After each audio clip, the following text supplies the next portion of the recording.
வணக்கம் ஃப்ரெண்ட்ஸ், நம்ம இந்த வீடியோவில் பார்க்க போகிறது என்னென்னு பார்த்தீங்கன்னா டிஎன்பிஎஸ்சி எக்ஸாமுக்கான கரண்ட் அஃபேர்ஸ் பார்த்துட்டு வரோம். ஸோ அதில் ஜனவரி 2ல் 2ஆம் தேதி என்னென்ன கரண்ட் அஃபேர்ஸ்லாம் நடந்திருக்கு அப்படின்னு பார்ப்போம். ஆல்ரெடி ஜனவரி 1 போட்டிருக்கோம். ஸோ தொடர்ந்து பாருங்கள், ஜனவரிக்கான கரண்ட் அஃபேர்ஸ் எல்லாமே நான் அப்டேட் பண்ணுறேன். ஸோ ஃபஸ்ட்டு பார்த்தோம்னா தமிழ்நாட்டுக்குள்ள தேசிய மஞ்சள் வாரியம் நேஷ்னல் டர்மரிக் போர்டு அப்படிங்கிறத வந்து உருவாக்கியிருக்காங்க. எங்கே இது உருவாக்கப்பட்டிருக்கு அப்படின்னு பார்த்திங்கன்னா ஈரோட்டில். ஏன்னா ஈரோட்டில் தான் வந்து மஞ்சள் விளைச்சல் அதிகமாக இருக்கும். ஸோ ஈரோட்டில் தேசிய மஞ்சள் வாரியத்தின் மண்டல அலுவலகமும் சர்வதேச தரத்திலான மஞ்சள் பரிசோதனை மையத்தையுமே வந்து சென்ட்ரல் கவர்மெண்ட் வந்து அமைக்கப்படும் அப்படின்னு சொல்லி அறிவிச்சிருக்காங்க. தேசிய மஞ்சள் வாரியம் அப்படின்னோடனே எங்கே ஞாபகம் வரணும்? ஈரோடு. அடுத்து யுனிசெஃபோட தமிழ்நாடு ஒரு ஒப்பந்தம் பண்ணியிருக்கு. அது என்னன்னு பார்த்திங்கன்னா உலக அளவில் முதல் துணை தேசிய அரசு கூட்டாளியாக, அதாவது சப் நேஷ்னல் கவர்மெண்ட்டோட ஒரு ஒப்பந்தம்னா அது நம்ம தமிழ்நாடு தான். ஸோ தமிழ்நாடும் யுனிசெஃப்பும் ஒரு முக்கிய ஒப்பந்தத்தில் கையெழுத்திட்டிருக்காங்க. இந்தியாவோட முதல் டீப் டெக் ஸ்டார்ட் அப் கொள்கை அப்படிங்கிறத உருவாக்கியிருக்காங்க. சென்னையில் நடைபெற்ற இமேஜின் TN 2026ங்கிற மாநாடு. இந்த மாநாட்டில் வந்து இந்தியாவோட முதல் பிரத்யேக ஆல் தொழில்நுட்ப ஸ்டார்ட் அப் கொள்கை, அதாவது டீப் டெக் ஸ்டார்ட் அப் பாலிசியை வந்து தமிழ்நாடு அரசு வெளியிட்டிருக்காங்க. ஸோ இமேஜின் TN 2026ங்கிறது எங்கே நடந்துச்சுன்னா சென்னையில். நம்ம அரசு அப்படின்னு சொல்லக்கூடிய ஒரு வாட்ஸ்அப் சப்போர்ட் வந்து அறிவிச்சிருக்காங்க. இதுவுமே வந்து நம்ம தமிழ்நாடு தான். அரசு சேவைகளை பொதுமக்கள் வந்து வாட்ஸ்அப் மூலயமா அவங்களுக்கு எளிதாக வழங்கணுங்கிறதுக்காக நம்ம அரசு அப்படின்னு சொல்லக்கூடிய ஒரு வாட்ஸ்அப் சேட்போர்ட்டை வந்து உருவாக்கியிருக்காங்க. இது வந்து மின்னணு சேவை நம்ம தமிழ்நாடு அரசு தான் தொடங்கியிருக்காங்க. நம்ம அரசுங்கிற சேட்போர்ட். உறுதிப்படுத்தப்பட்ட ஓய்வூதிய திட்டம் ஏற்கனவே பார்த்தோம். டேப்ஸுங்கிற திட்டம் பார்த்தோம் இல்லையா? ஓய்வூதிய திட்டம் ஜனவரி 1ஆம் தேதியிலிருந்து அதிகாரப்பூர்வமாக அமல்படுத்தப்பட்டிருக்கு. அதே மாதிரி முதல் ஏஐ பூங்கா எங்கே உருவாகுது அப்படின்னு பார்த்தாங்க. இது வந்து ஏஐ பூங்கா, ஓகேவா? ஸோ அது வந்து ஆராய்ச்சி மையம் பார்த்தோம். இது ஏஐ பூங்கா வந்து 10,000 கோடி மதிப்பீட்டில் இந்தியாவோட முதல் இறையாண்மை செயற்கை நுண்ணறிவு பூங்கா சர்வர்ஜின் ஏஐ பார்க் அமைக்கிறதுக்காக எந்த நிறுவனத்தோட ஒப்பந்தம் வந்து தமிழ்நாடு அரசு செஞ்சுருக்காங்கன்னா சர்வம் ஏஐ அப்படிங்கிற நிறுவனத்தோட தமிழ்நாடு அரசு ஒப்பந்தம் செஞ்சுருக்கு. 10,000 கோடி மதிப்பில் ஏஐ பூங்கா அமைக்க. அடுத்து நேஷ்னல் கரண்ட் அஃபேர்ஸ் பார்க்குறோம். இந்தியாவின் முதல் உள்நாட்டு ஹெலிகாப்டர் வந்து உருவாக்கப்பட்டிருக்குது. அதாவது முழுமையாக உள்நாட்டிலேயே தயாரிக்கப்பட்ட ஒரு அதிநவீன ஹெலிகாப்டரை வந்து பெங்களூரில் அறிமுகப்படுத்தியிருக்காங்க. அதுக்கு பேர் வந்து துருவ் NG அப்படிங்கிறது தான் அந்த ஹெலிகாப்டரோட பேர். ஸோ துருவ் NGங்கிறது ஞாபகம் வச்சுக்கோங்க, ஓகே?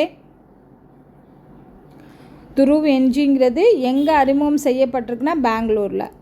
அடுத்து கர்நாடகாவில் வந்து விஜய் பாத் ஆய்வகங்கள் அப்படிங்கிறத வந்து உருவாக்கியிருக்காங்க. மத்திய நிதி அமைச்சர் நிர்மலா சீதாராமனோட வழிகாட்டுதலின்படி அரசு பள்ளிகளில் ஸ்டெம் அப்படின்னு சொல்லக்கூடாது. எஸ்னா அறிவியல், சயின்ஸ், டீனா டெக்னாலஜி, ஈனா இன்ஜினியரிங், அப்புறம் எம்னா மேத்தமெட்டிக்ஸ். ஸோ இதுக்கான தான் ஸ்டெம்முங்கிறத வந்து கொண்டு வந்திருக்காங்க. ஸ்டெம் மற்றும் ஏஐ கல்வியை ஊக்குவிக்கிறதுக்காக 6லேருந்து 10th வரைக்கும் படிக்கக்கூடிய மாணவர்களுக்காக இந்த ஆய்வகங்கள் தொடங்கப்பட்டிருக்கு, ஓகேவா? ஸோ அந்த ஆய்வகங்கள் பேர் வந்து என்ன ஆய்வகங்கள்? விஜய் பாத் ஆய்வகங்கள். எங்கே உருவாக்கப்பட்டிருக்குன்னா கர்நாடகாவில். சயின்ஸ் அண்ட் டெக்னாலஜி பிரளய் ஏவுகணை ஏற்கனவே பார்த்தோம் இல்லையா? பிரளய் ஏவுகணை வந்து தரைவழி பாலிஸ்டிக் ஏவுகணை தான் பிரளய். ஸோ இதை வந்து ஒடிசா கடற்கரையிலேருந்து வெற்றிகரமாக சோதிச்சிருக்காங்கன்னு பார்த்தோம். அண்ட் இதோட சிறப்பு அம்சங்கள் பார்த்தோன்னா 150லேருந்து 500 கிலோமீட்டர் வரைக்கும் சென்று தாக்கக்கூடியதாக இருக்கும். அதே மாதிரி இங்கே திட எரிபொருளை பயன்படுத்துகிறாங்க. இதோட மேக்கோட அளவு வந்து 6.1ங்கிற வேகத்தில் பயணிக்கக்கூடியது, ஓகேவா? ஸோ இது வந்து சிறப்பு அம்சங்கள் இங்கே கொடுத்துருக்காங்க. அடுத்து இன்டர்நேஷ்னல் அஃபேர்ஸை பொறுத்தளவுக்கு ரஷ்யாவோட ஓரஸ்னிக் அப்படின்னு சொல்லக்கூடிய ஏவுகணை, அதாவது உக்ரைன் போரோட தீவிரத்தன்மையின் ஒரு பகுதியாக அணு ஆயுதங்களை சுமந்து சென்று தாக்கக்கூடிய ஒரு ஏவுகணை தான் இந்த ஓரஸ்னிக் அப்படின்னு சொல்லக்கூடிய பாலிஸ்டிக் ஏவுகணை இந்த ரஷ்யா வந்து நிலைநிறுத்தியிருக்கு உக்ரைன் போரில். டென்மார்க்கின் அஞ்சல் சேவையை மூடிட்டாங்க. 400 வருஷமாக வந்து இருந்துக்கிட்டு இருந்த ஒரு பாரம்பரிய அஞ்சல் சேவையை வந்து டென்மார்க் வந்து அதிகாரப்பூர்வமாக ஸ்டாப் பண்ணியிருக்காங்க. கினியா நாட்டோட அதிபர் யார் தேர்ந்தெடுக்கப்பட்டிருக்காங்க அப்படின்னா, இந்த தேர்தலில் 98% வந்து வாக்குகள் வாங்கின மாமடி டவும்புயூயா அப்படின்னு சொல்லக்கூடிய இவங்க தான் வந்து கினியா நாட்டின் அதிபராக தேர்ந்தெடுக்கப்பட்டிருக்காங்க. அடுத்து ஸ்போர்ட்ஸ் அண்ட் அவார்ட்ஸை பொறுத்தளவுக்கு ஆசிய கோப்பை மகளிர் ஹாக்கி வந்து நடந்திருக்கு. ஸோ இந்த 2025க்கான இந்த தொடரோட இறுதிப் போட்டியில் இந்திய அணி 2-3 கோல் கணக்கில் சீனாவிடம் வீழ்ந்து வெள்ளி பதக்கத்தை வென்றது. ஸோ சைனாவோடு சேர்ந்து விளாண்டதில் வந்து இந்தியா தோற்றுருச்சு. வெள்ளி பதக்கம் தான் கிடச்சிருக்கு ஆசிய கோப்பை மகளிர் ஹாக்கியில். அடுத்து முகமது பின் ரஷீத் விருது. ஸோ இந்த அவார்டு வந்து யாருக்கு கொடுத்துருக்காங்க அப்படின்னு பார்த்தீங்கன்னா, நோவாக் ஜோகோவிக் அப்படிங்கிறவங்களுக்கு, டென்னிஸ் வீரர், புகழ்பெற்ற செர்பியா நாட்டோட டென்னிஸ் வீரரான நோவாக் ஜோகோவிக் அவர்களுக்கு சிறந்த விளையாட்டு பங்களிப்பிற்காக முகமது பின் ரஷீத் விளையாட்டு விருது வழங்கப்பட்டிருக்கு. அடுத்து தேசிய செய்திகளை பொறுத்தளவுக்கு பிஎஸ்என்எல் நிறுவனம் இருக்காங்க இல்லையா, இவங்க வாய்ஸ் ஓவர் வைஃபை காலிங் அப்படின்னு சொல்லக்கூடிய சேவையை வந்து அறிமுகப்படுத்திருக்காங்க.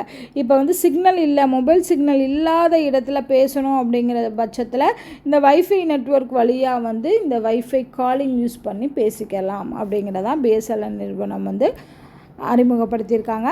அடுத்து மத்திய புள்ளியியல் மற்றும் திட்ட அமலாக்க அமைச்சகம் MOSPIன்னு சொல்லுவாங்க. இவங்க என்ன பண்ணியிருக்காங்கன்னா, உண்மை மற்றும் வெளிப்படைத்தன்மையை குறிக்கக்கூடிய அசோக சக்கரத்துடன் கூடிய ஒரு லோகோ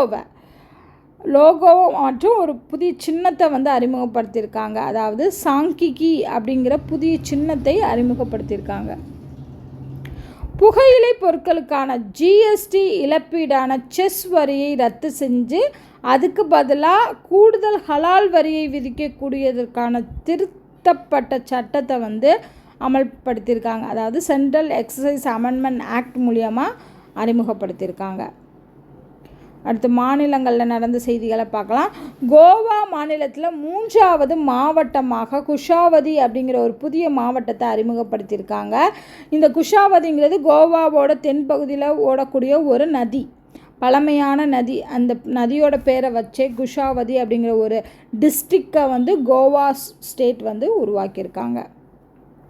அடுத்து என்னென்ன நியமனங்கள்லாம் நடந்திருக்குன்னு பார்க்கலாம். இந்திய விமானப்படை இருக்குல்ல, இந்தியன் ஏர்ஃபோர்ஸோட துணை தளபதியாக யார் வந்து தேர்ந்தெடுக்கப்பட்டிருக்காங்க அப்படின்னா, நாகேஷ் கபூர், ஏர் மார்ஷல் நாகேஷ் கபூர் அவர்கள் வந்து தேர்ந்தெடுக்கப்பட்டிருக்காங்க இந்திய விமானப்படையின் துணை தளபதியாக.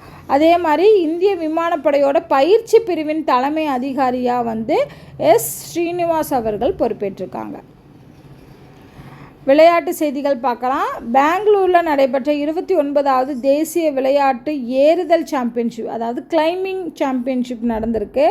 நேஷ்னல் ஸ்போர்ட் கிளைம்பிங் சாம்பியன்ஷிப்பு பெங்களூரில் நடந்திருக்கு. இதில் 17 வயதுக்குட்பட்ட பெண்களுக்கான பிரிவில் 14 வயசான அமெய்ரா கோஸ்லா அப்படின்னு சொல்லக்கூடியவங்க தங்கப்பதக்கம் வின் பண்ணியிருக்காங்க. ஸோ அவ்வளோதான். இதோட வந்து ஜனவரி 2 கரண்ட் அஃபேர்ஸ் வந்து முடிஞ்சிருக்கு. ஸோ இதே மாதிரி ஜனவரி மந்தில் உள்ள இம்பார்ட்டன்ட் கரண்ட் அஃபேர்ஸ்லாம் தொடர்ந்து பார்க்கலாம். இந்த வீடியோவை டெய்லி வந்து வாட்ச் பண்ணுங்கள். அது மட்டும் இல்லாமல் இதுக்கு தனி ப்ளேலிஸ்ட்டும் க்ரியேட் பண்ணியிருக்கோம். இதுக்கு முன்னாடி பார்க்காத வீடியோஸ்லாம் பாருங்கள். இந்த வீடியோ உங்களுக்கு பிடிச்சிருந்தால் லைக் பண்ணுங்கள், ஷேர் பண்ணுங்கள், மறக்காமல் நம்ம சேனலை சப்ஸ்கிரைப் பண்ணுங்கள். நன்றி.